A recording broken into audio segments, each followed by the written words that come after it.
Dạ chơi ra lang lịch con rồi đâu. Là ôi mà mua con trống á. Cái cho ra lên cũng đâu. Học cái gì nó lo đặt lên trâu đó. Học lâu cũng đâu có. Thôi. Chắc là đừng là luôn. Con ba thì cũng to nè. Hả? Chẳng không?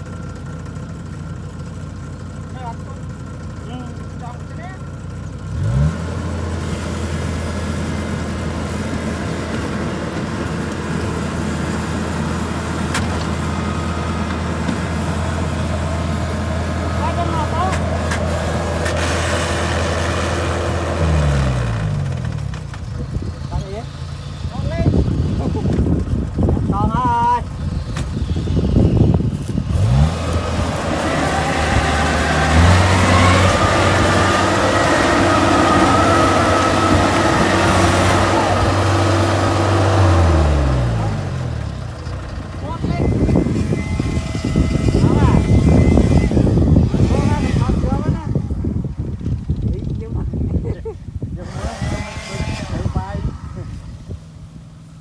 Nó game với nào đạp xe này lồng tròn lắm tôi đấy cầm muốn đo chưa tôi thôi Chiêm sâu bánh chiêm sâu cái châu phanh là lâu thì cây nhà đang đấu thục bánh mũi buồn pram cho là tinh bánh tới chơi